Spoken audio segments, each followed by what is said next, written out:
여러분 안녕하십니까? 오늘은 저희가 제2기 교과 8번째 시간을 공부하도록 하겠습니다. 제목은 시편에 나타난 계시 그 첫 번째 시간입니다. 이번 주 교과의 핵심 및 요약을 살펴보도록 하겠습니다. 먼저 기억절입니다. 요한계시록 14장 1절의 말씀입니다. 또 내가 보니 보라 어린 양이 시온산에 섰고 그와 함께 14만 4천이 서 있는데 그들의 이마에는 어린 양의 이름과 그 아버지의 이름을 쓴 것이 있더라. 구약의 시편은 요한계시록을 이해하는 데 정말 많은 도움을 주는 책입니다. 시편은 인간의 삶에서 겪는 다양한 경험들을 놀이하고 있는데 특히 요한계시록 14장을 비롯해서 지구 역사의 마지막에 사는 하나님의 백성들의 역할과 사명을 이해할 수 있도록 빛을 비춰주고 있습니다. 이번 주는 시편과 요한계시록을 함께 연결해서 공부해 보도록 하겠습니다. 일요일입니다. 우리의 대제사장 모세가 지은 성소는 하늘 성소의 양식을 따른 모형이었습니다. 하나님은 모세에게 다음과 같이 지시하셨습니다. 너는 삼가 이 산에서 내게 보인 양식대로 할지니라.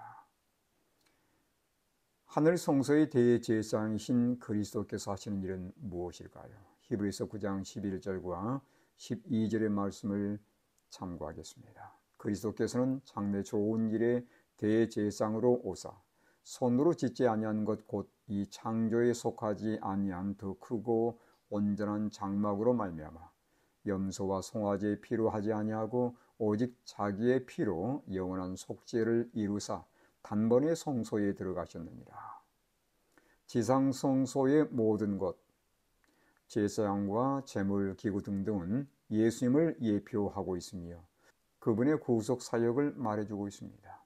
그처럼 이제 예수님은 하늘 성소에서 인류의 구원을 위한 중보자로 일하고 계십니다. 성소에 대한 그림은 요한계시록에서 풍성히 나타나 있습니다. 1장에 나타난 촛대와 대제사장 예수님의 복장, 4장에 언급된 그룹과 언약궤, 5장과 8장에 언급된 분향단, 11장에 언급된 언약궤와 지성소 등 따라서 구약 성소에 대한 이해 없이 요한계시록을 이해하는 것은 어렵다는 것을 우리는 깨닫게 됩니다. 시편에서 우리는 하나님의 백성들이 성전과 개인적으로 어떤 관계를 맺고 있었는지를 알 수 있습니다. 특히 다윗은 성소와 성소 봉사에서 겪은 개인적인 경험을 통해서 성소 기구들과 예식들이 주는 의미는 물론 성소가 주는 특별한 교훈들이 무엇인지를 말해주고 있습니다. 월요일입니다. 시온산에서 요한계시록 14장에서 우리는 하나님의 백성들이 시온산에 서 있는 것을 봅니다. 시온산은 하나님의 보좌가 있는 곳, 하나님의 그분의 백성들과 함께하는 곳으로 여겨졌습니다. 후에 모리아산에 위치한 성전산도 시온산과 동일시 되었습니다. 시편 15편과 24편에서 다윗은 그의 거룩한 산에 설 자가 누구인가라고 질문합니다. 요한계시록 14장에는 그에 대한 답변이 등장하는데 유사점을 찾아보도록 하겠습니다. 시편 15편 1절로 5절의 말씀을 제가 읽어드립니다. 여호와여 주의 장막에 머무를 자 누구오며 주의 성산에 사는 자 누구오니까 정직하게 행하며 공의를 실천하며 그의 마음에 진실을 말하며 그의 혀로 남을 허물하지 아니하고 그의 이웃에게 악을 행하지 아니하며 그의 이웃을 비방하지 아니하며 그의 눈은 망령된 자를 멸시하며 여호와를 두려워하는 자들을 존대하며 그의 마음에 서운한 것은 해로울지라도 변하지 아니하며 이자를 받으려고 돈을 꾸어주지 아니하며 뇌물을 받고 무지한 자를 해하지 아니하는 자이니 이런 일을 행하는 자는 영원히 흔들리지 아니하리이다. 요한계시록 14장 4절 5절의 말씀과 방금 읽은 말씀을 비교해 보시기 바랍니다. 이 사람들은 여자와 더불어 더럽히지 아니하고 순결한 자라 어린 양이 어디로 인도하든지 따라가는 자며 사람 가운데에서 속량함을 받아 처음 익은 열매로 하나님과 어린 양에게 속한 자들이니 그 입에 거짓말이 없고 흠이 없는 자들이더라. 다윗의 시편이 말하는 사람은 우리 자신의 현재의 모습과 우리가 가져야 할 표준을 잘 말해줍니다. 우리 중 누가 나는 이 모든 것을 다 이루었다고 말할 수 있습니까? 우리로 시온산에 설 수 있게 하는 분은 오직 어린 양 그리스도뿐입니다.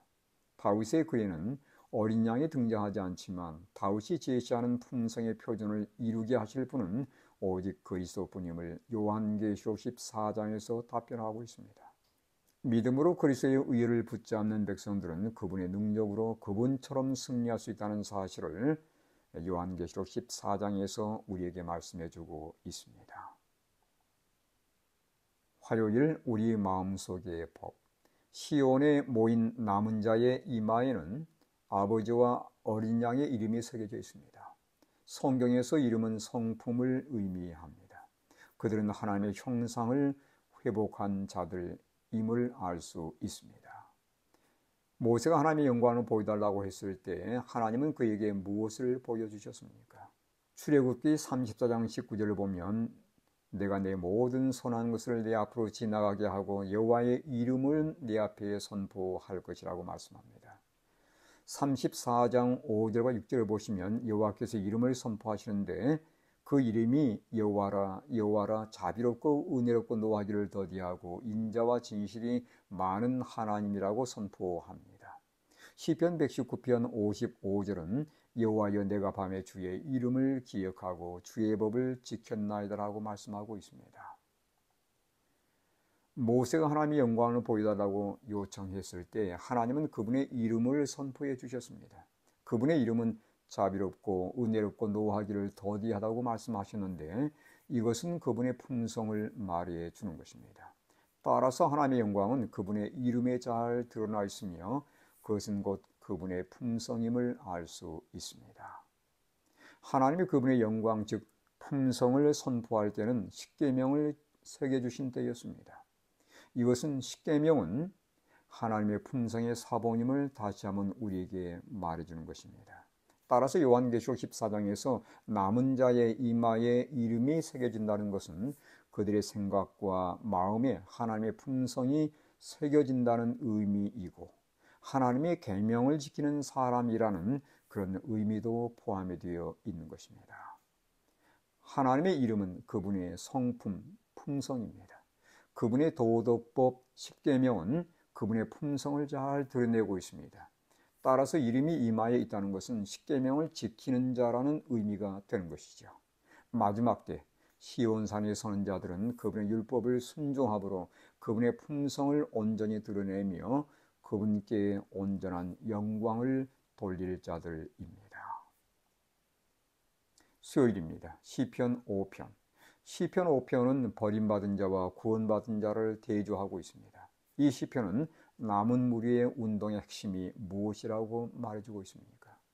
시편 5편 7절을 대표로 보겠습니다. 오직 나는 주의 풍성한 사랑을 힘입어 주의 집에 들어가 주를 경외함으로 성전을 향하여 예배하리이다. 성전 또는 성소의 목적은 하나님의 보좌를 보여주는 것으로 하나님의 당신의 백성들과 함께 하고자 하신다는 열망을 보여줍니다. 이 열망은 결국 하늘나라에서 온전히 성취될 것입니다. 성전을 향한 다윗의 예배는 요한계시록에 등장하는 대정투의 핵심이기도 합니다. 계시록 13장에는 예배가 6번 언급되어 있고 세 천사의 기별의 핵심 또한 짐승과 우상이 아닌 오직 창조주 하나님께만 예배하도록 촉구하고 있습니다. 다윗은 악인에 대해서 그들의 입에 신실함이 없고라고 말합니다. 요한계시록 14장에서 구속받은 자들은 그 입에 거짓말이 없는 자들입니다. 그들은 말과 행실로 예수님의 의로운 품성을 드러내는 자들입니다. 한때의 죄인이었던 그들이 이렇듯 의인되기까지 어린 양이 있었음을 결코 잊지 않기를 바랍니다. 다윗이 죽게 피하는 모든 사람은 다 기뻐하며 주의 보호로 말미암아 영원히 기뻐 외치고라고 노래했듯이 시온산에 선 하나님의 백성들, 그들의 이마에 이름이 새겨진 성도들은 그들이 받은 구원의 은혜를 결코 침묵하지 않을 것입니다. 그들은 장차 큰 음성으로 마지막 자비의 초청을 전할 것이 분명합니다. 목요일, 죄인에게 주의 길을 가르치소서. 하나님의 보좌를 바라본 경험에서 이사야는 내 악이 제하여졌고 내 죄가 사하여졌느니라는 은혜의 선포를 들었습니다.